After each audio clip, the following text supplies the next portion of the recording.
कृष्ण जन्मभूमि को लेके करेंगे।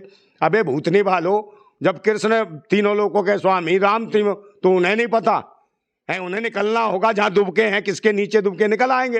ये सच्चे भक्त हैं, ये राष्ट्र की स्थापना करेंगे, अनपढ़ अशिक्षित। अभी ये आते कहाँ से? कौन सी यूनिवर्सिटी खुली है जहाँ से बाबा निकल के आते? कहाँ से लेके आए डिग्री ये अनपढ़? ये तो बाबा को पूछना पड़ेगा, आप स्वयं जाइए पूछने के लिए, कहाँ से लाए हो डिग्री? अरे मैं क्यों पूछी इन मूर्खों से, चुटियों से? है नौटंकी देखे नहीं गए? ठटरी, अबे ठटरी क्या है? ठंड हो रही है, ठंड लग रही है, ठटरी बांध देते हैं सबकी, वो ठंड लगती है साले, कम्बल अम्बल ओढ़ लिया कर। 70-75 हजार देश के school, primary school rural area से भी, चाहे यूपी हो, बिहार हो, मध्य प्रदेश हो, वहां पर भी बंद कराए, और उन स्कूलों को बंद करा के वहां गौशाला खोल दिए। अबे गाय से पढ़ेंगे क्या बच्चे?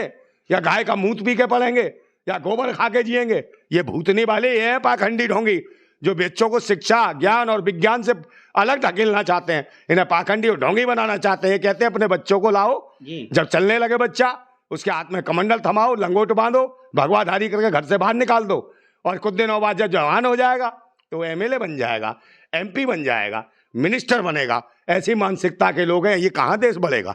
आप मुझे बताओ। लेकिन हमारे देश में तो मुख्यमंत्री भी साधु संत रहते हैं, क्या कहना है आपका? आप कहते हो कि कमंडल पकड़ाने से क्या कर देंगे, तो हमारे देश में, हमारे उत्तर प्रदेश में एक साधु मुख्यमंत्री बना बैठा है। साधु देखा नहीं उसका?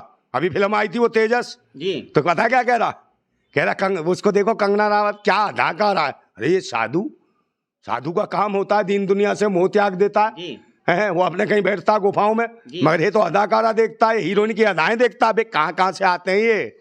हैं तरबूजे से खोपड़ी के, हैं महिलाओं में देख रहे अदाकारा। ये किसको देखो जो कह रहा हमारे पंडाल में आते हैं भक्त जन आते हैं, समझे, बागेश्वर की कृपा से, और कुछ लोग आंख सेकने भी आते हैं हमारे पंडाल में। देखो ये भूतनी का क्या क्या कहता है बागेश्वर, कि कुछ लोग आंख सेकने भी आते हैं इसके पंडाल में। कौन लोग हैं? अबे तेरे ही होंगे उनके ऊपर तो हनुमान जी की कृपा है, वो सब देख लेते हैं। अगर हनुमान जी की कृपा होती इस भूतनी वाले के ऊपर, तो हनुमान जी रक्षा कर रहे होते। देश की सरकार और हुकूमत से क्या जरूरत थी जेट प्लस सुरक्षा लेने की, इतनी पुलिस लेने की? हनुमान सुरक्षा कर लेते इसकी। काहे को परेशान है? काहे को हवाई जहाज और गाड़ियों से घूमता है? हनुमान को बुला लेता, हनुमान कंधे बैठाते, ये ले दिल्ली, ये ले मुंबई। है आपको धीरेन्द्र कृष्ण शास्त्री से आपको बहुत एलर्जी है, शायद आप अभी यहाँ पे सादरा में उनका प्रोग्राम हो रहा है, आप देखने नहीं गए? वहाँ पे लाखों की संख्या में वहाँ पे उनके श्रद्धालु जो मौजूद हैं, आप देखने जाते तो पता चलता धीरेन्द्र कृष्ण शास्त्री क्या है। हाँ, सादरा एक ऐसी जगह है जहाँ पागलों का इलाज होता है, तो इस खुद इलाज बिहार में 10 लाख लोग पहुंचे थे। अरे नहीं भाई, ये पागल है जी। इसे पता सादरा एक ऐसी जगह है जहाँ बिल्कुल मनोचिकित्सक आते इलाज करते। हम जैसे हैं ना क्रांतिकारी चिकित्सक, सही कर देंगे इसको पगले को ठीक। तो आपको जाना चाहिए उनकी शरण में। क्यों मैं को जाऊं उसकी शरण में? जी है, उसकी शरण के लिए काय का शरण है वो है? आप उन पे आरोप लगा रहे हो कि ये ढोंगी है, तो आप साबित करना चाहिए। आप भाई ढोंगी तो है ही, दिख ही रहा है, तो आपको वहां पे जाना चाहिए। मैं कहता रहा हूँ उसको यहीं रखो, उसके हाथ में बांध के बैठा दो, बुलाए हनुमान, हनुमान उड़ा के ले जा, तो मान जाऊंगा उसको। बाबा बागेश्वर ने कहा है कि देश को हिंदू राष्ट्र बनाएंगे। ठोक दे कौन है? कहो कहाँ का आतंकवादी है, देशद्रोही है, भूतनी के गुंडा है, बदमाश है, कौन है? छिनरा, लफंगा, लुच्चा है, कौन है ये बता तू?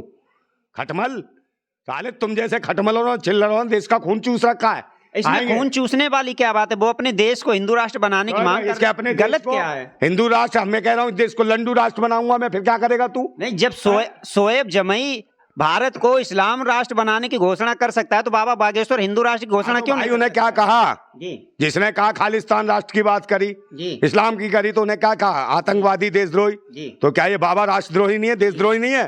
इसके खिलाफ मुकदमा दर्ज होना चाहिए नहीं?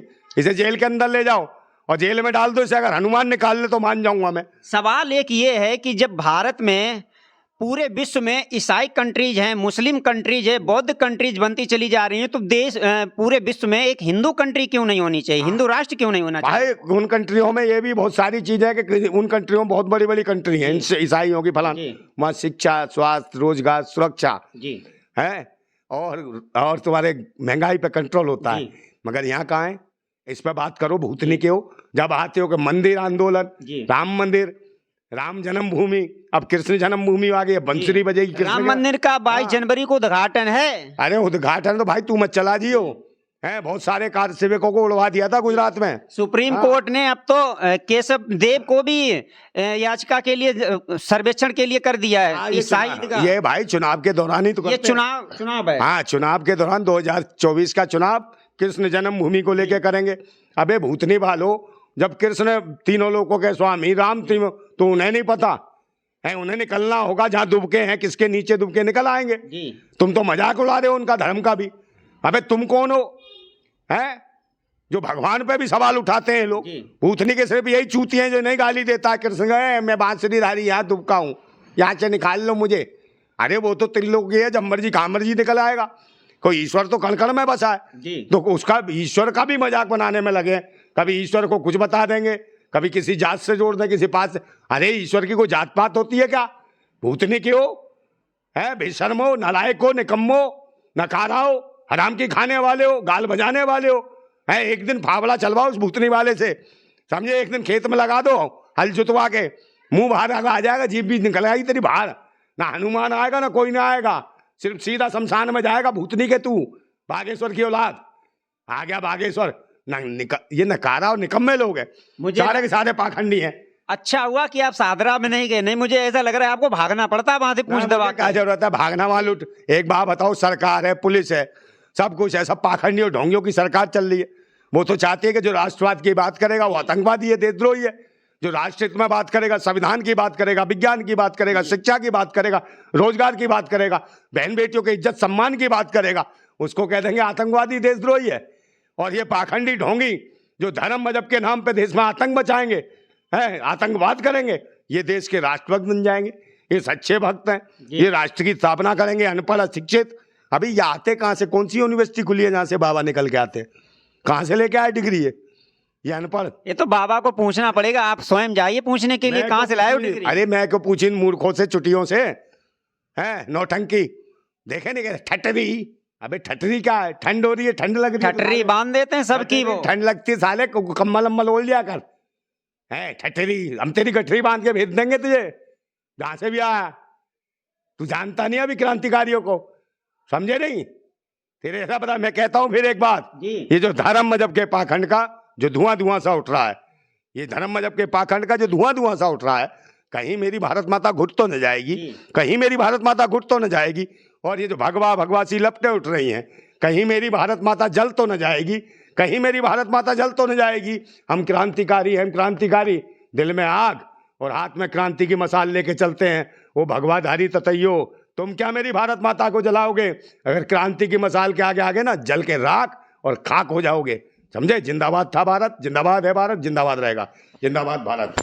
चलिए देखते, ये थे हमारे साथ नरेंद्र नंदा भाई जी। इन्होंने देश के विकास पर आप बहुत कुछ बोला, पंडित धीरेंद्र कृष्ण शास्त्री पे भी बहुत कुछ बोला। हमारा देश किसी जाति या मजहब पे नहीं चल सकता, देश चलता है विकास पर। जब तक देश में विकास नहीं होगा, ना तो देश में हिंदू सुरक्षित रहेंगे, ना मुसलमान सुरक्षित रहेंगे, ना किसी को रोजगार मिलेगा।